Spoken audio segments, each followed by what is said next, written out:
Don't stop.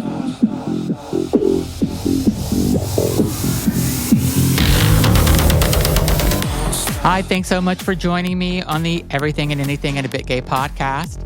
I have an old guest that I have brought back. And when I say old, I mean old. My husband, Andrew Randalls Friedman, who was on the first couple of episodes with me. Welcome back, Andrew. Hi, great to be back. What we are doing today, and the reason why Andrew is here, is because we are celebrating my 100th episode. Woohoo! So my stories have been kind of all about everything and anything, and that's why that's the name of the And show. a little bit gay. And a little bit gay. I've been talking to psychics and healers and cult survivors and LGBTQ plus icons, musicians, drag queens, authors, activists, people with everyday journeys, people that have survived trauma. And each guest has kind of offered me something a little bit different, whether it's lessons on resilience or laughter or heartache or love or the courage it takes to live authentically. And I feel like I have grown so much from my curiosity from people. I've been doing this since January of 2024. And so it's been about a year and 10 months that I've done this. And I've never thought it would kind of continue this long. There were times I wanted to give up. There was times I was frustrated. And Andrew helped me kind of say, stick with it. And I did.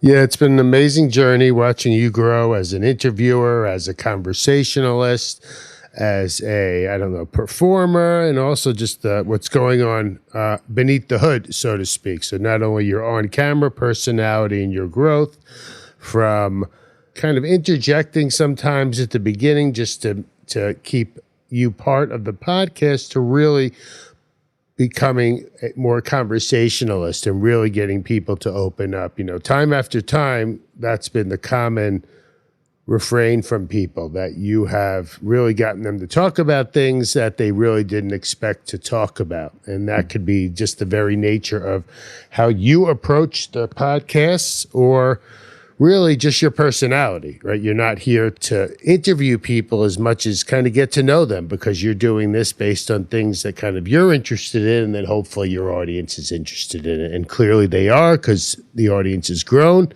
over the past almost 2 years. And it's just a really, really impressive to watch that growth combined with your growth. Yeah. I mean, I think there's things that I believe differently in now. So, like what happens when we die is one of the things that I have learned from my guest.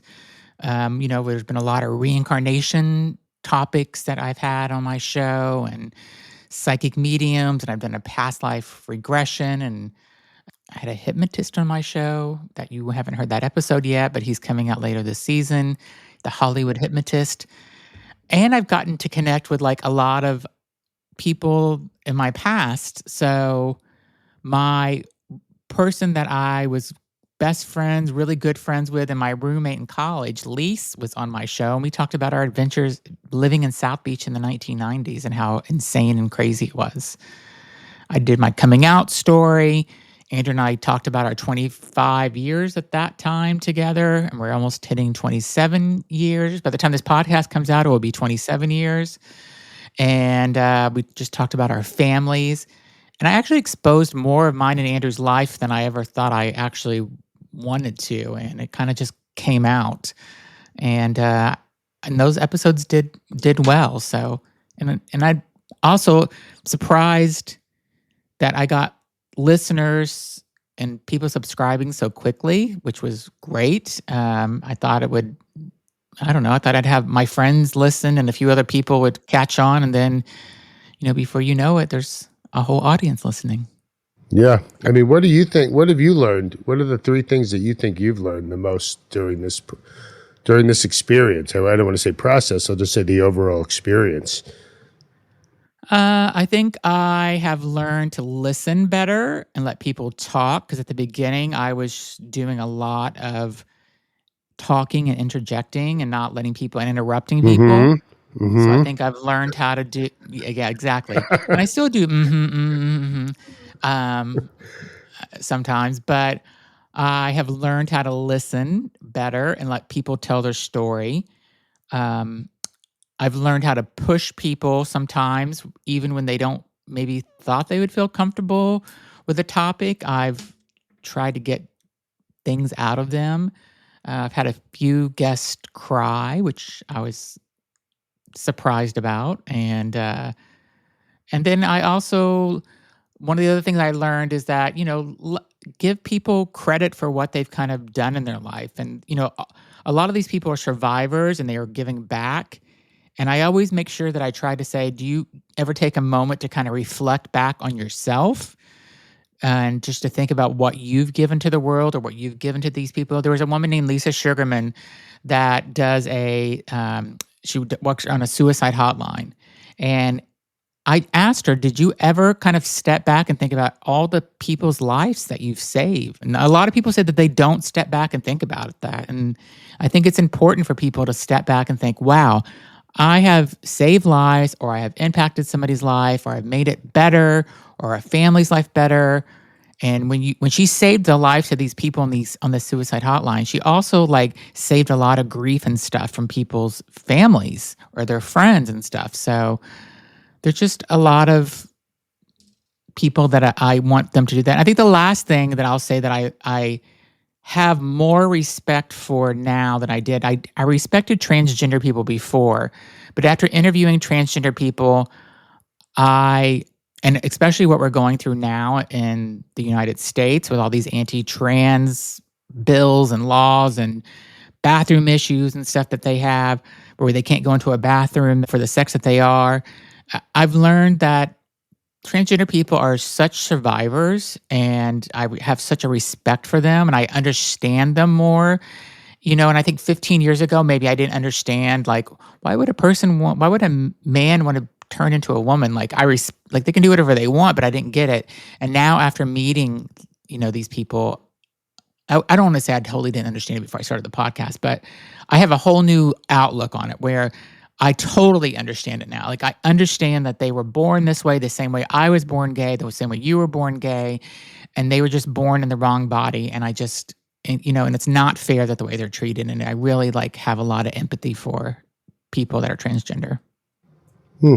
I agree with you. Just from what you said, what you've learned and what you've accomplished, I definitely understand what you were saying about, forcing people. You said you were forcing people maybe to talk about things, but also you're forcing people to kind of take credit for the things they've done, right? And to be proud of what they've done for themselves, but also for others. It reminds me a little bit of, who is it, Savannah from Greenville, South Carolina, who is a man who likes to dress as a woman. And if I'm remembering correctly, Savannah isn't necessarily trans. This is just a person who's a man who enjoys dressing as in women's clothing, and going out. But also, I guess, it's not just about the clothing, because they're often putting on this other persona or another aspect, not a different persona, letting different parts of their personality come through.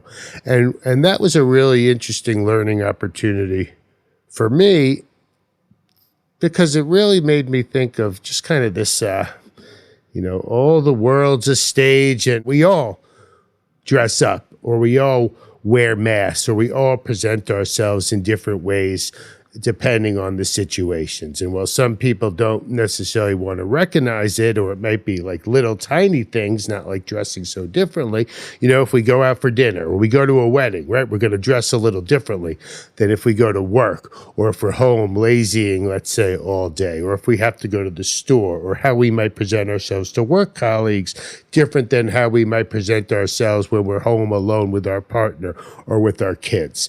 And so it really got me thinking about that, and that similarity, right? That we all have these different aspects of our personalities that shine through at different parts in our lives, or even different parts of our days, and that there's really nothing different, right? If you're a straight guy, for example, you're hanging out with your buddies, and maybe you're watching a football game, and you're having a certain guy time.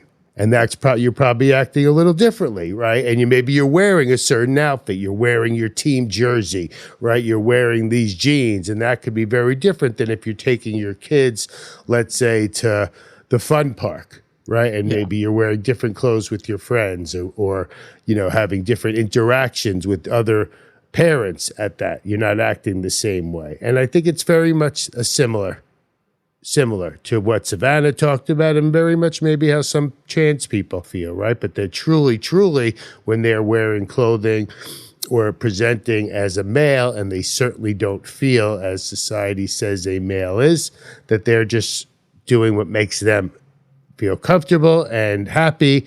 And isn't that how everyone should be and feel comfortable?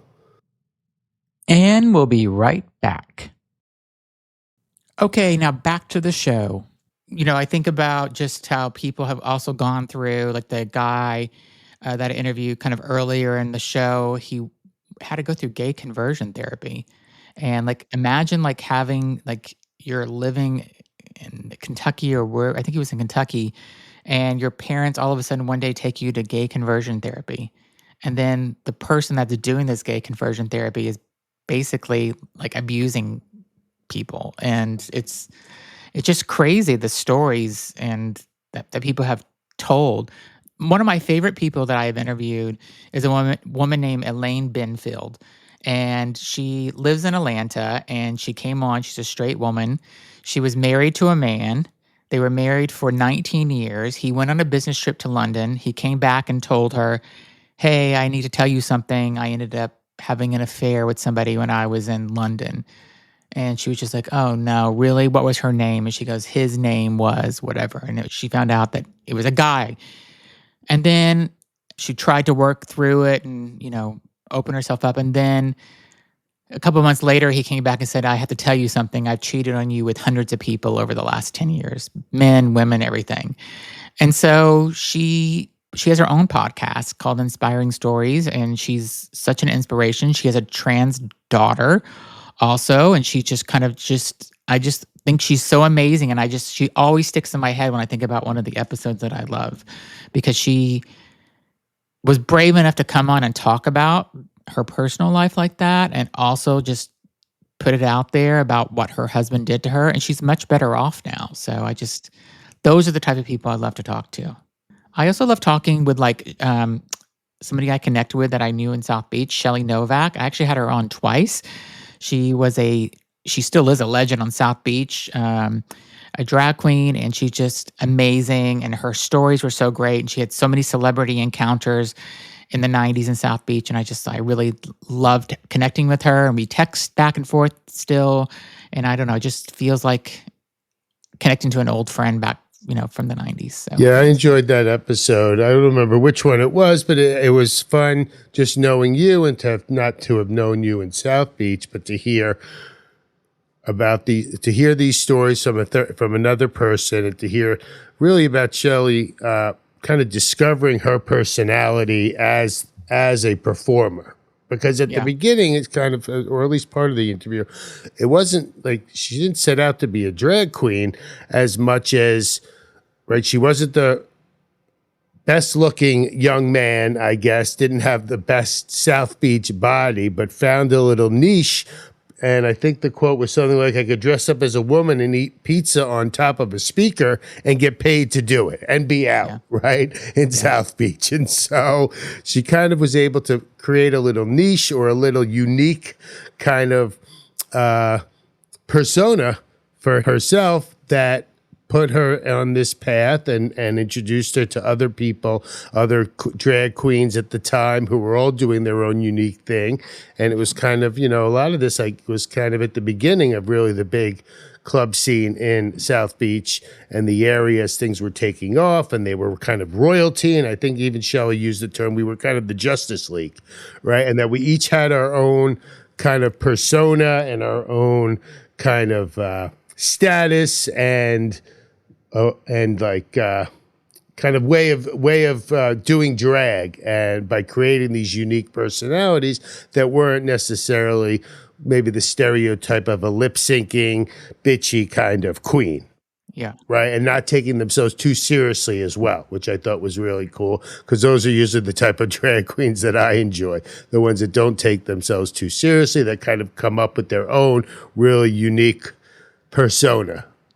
Yeah, I mean, the other great thing about me being able to talk to Shelley 30 years later is that I got to know who Shelley is today, and I also got to know what Shelley was thinking back then because whenever I knew Shelley back in the days in South Beach, Shelley was a star, on the beach, and she had a million people coming up to her a night, and I was just another club kid that she would see, and she was always so lovely and kind, and that's why I wanted to have her on because she was never that bitchy drag queen. She would always be like, "Yeah, let's do a drink together. Let's do a shot together," and she would always say hello, and I don't know, like I said, I'm really glad that her and I or her and him, Tommy is his real name, got to connect. And Tommy still comes up to Boston.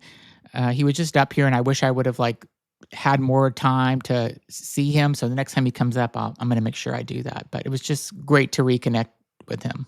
Yeah, so that's like another, thing you've learned, or one more thing that you've gained from Yeah. doing this podcast and starting this podcast as we celebrate the 100th episode together.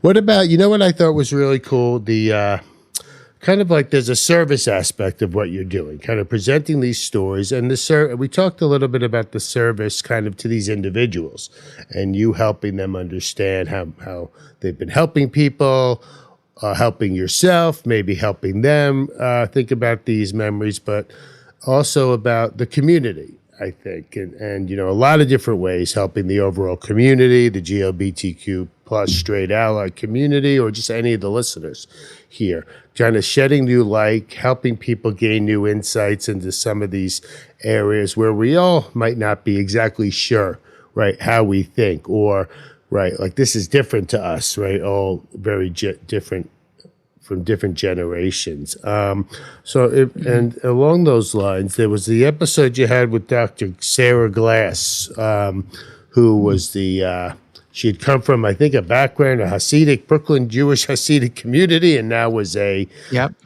was helping people across spectrum of in therapy. And one of the things, we're living what we perceive as very unique times.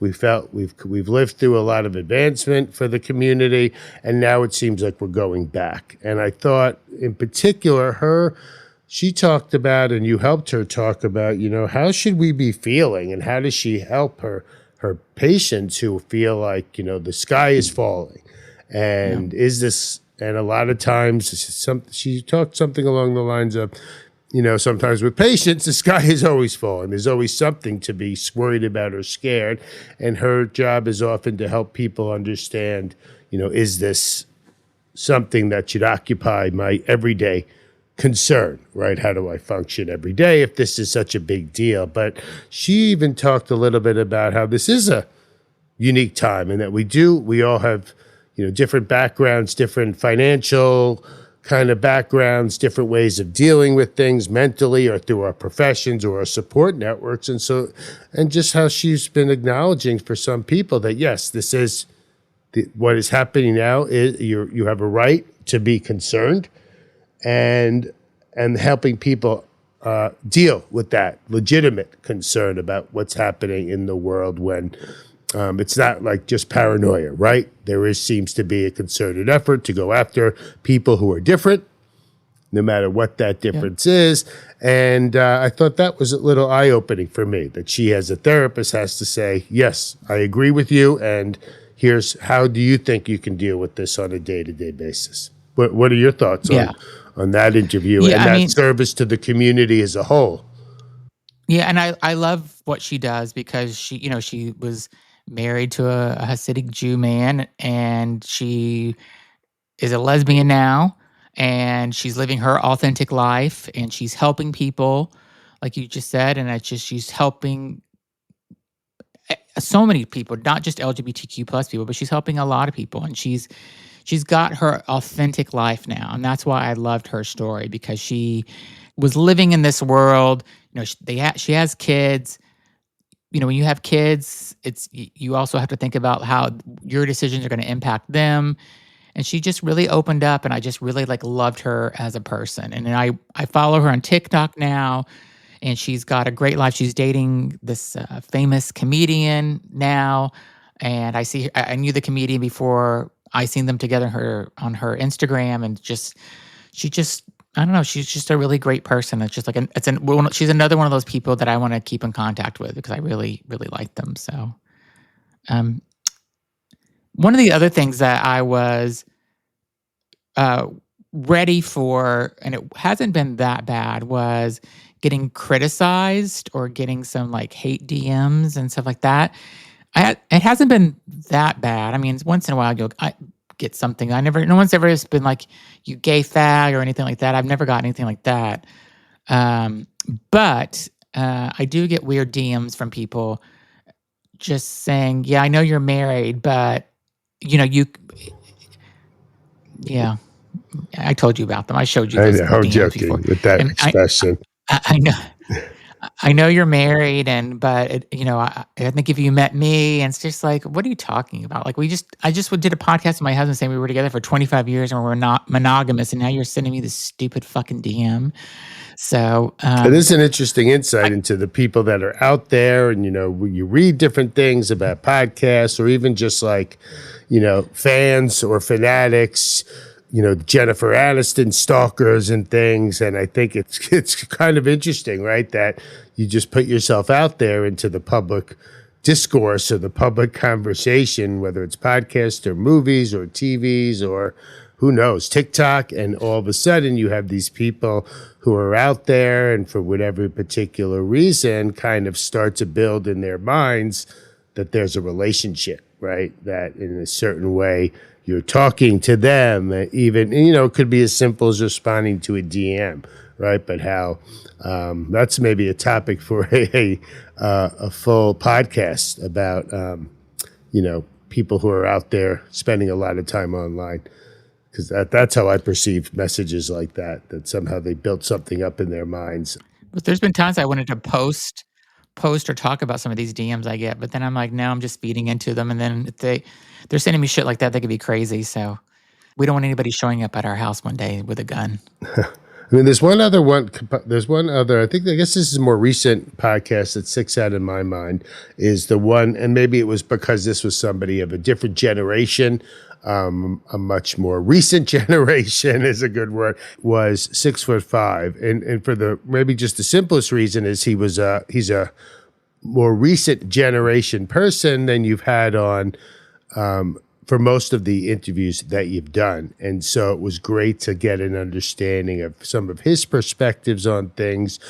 But really, what really struck out was him as an artist. And he was just, there was one, and this how you're able to bring things out of people and how his creative process. And I thought it was just really cool to hear him when he talked about there are just certain times when he's just got something to say or something on his mind, and if he didn't get it out in some form, a song or other media, that he was just going to explode. And I think even he was surprised that he kind of came out with such kind of specifics, or maybe just kind of came out with that sort of transparency and the way that he expressed himself, right? If it didn't come out, he didn't know what else to do with it. He just had to get these things out sometimes for him, and as an artist and a creative. And I guess as hearing that from kind of a younger person, a creative person, maybe my perception of younger people being influencers and online, sometimes I think maybe they are a little bit more, planned in this way, because they are so I have this perception that they're so aware of the impact that they have on their own brand when they're out presenting themselves, that the fact that he was so open was really cool. Yeah, he was awesome as well, and he's somebody I want to be friends with when I go to New York. I'm going to look him up next, and he was so generous. My opening and closing song for my podcast, he gave me one of his songs to Oh, use. wow, Like, that's he gave me awesome. permission. Yeah, and he's so talented, and I follow him on Instagram, and he's always creating music, and he's up to like 2 or 3 in the morning a lot of times, or working all night till the next morning creating, and he's just like he's got such an awesome old soul vibe too. Yeah, that's a great way to put it. Like he just, he's a good-looking guy. He could be going out and getting a sugar daddy or whatever, but he's or being going out every night in New York City, but he's focusing on his music and his career, and he's super super talented, and He was another one of my top 5 favorite guests that I've had, that we've aired so far. I think the other thing that I have learned about myself is, how to get a story out of almost anyone. Um, I can I hate to say it this way, but I feel like I can make almost anybody interesting. There's only been one exception to that, and that episode did not air. But I made, I think everybody has a story in some ways, and some people are a little more shy, and you got to pull it out of them. But I know in the first also 2 minutes of the podcast if this podcast episode is going to be good or not, because just their vibe. And sometimes you got to like pull it out of people, and then it does finally get good. I've also gotten some requests, some crazy people requesting to come on and be guest on my show, where I've had to say no because just this week I got a person that said, "Oh, I want to come on. I it was a publicist, and the publicist said, I manage a person that wants to teach the gospel and runs this big mega church, and they want to come on and talk to your people." I'm like, I wrote back, I'm like, did you see what show you were pitching to? Like, this is an LGBTQ plus show. Like, why would you?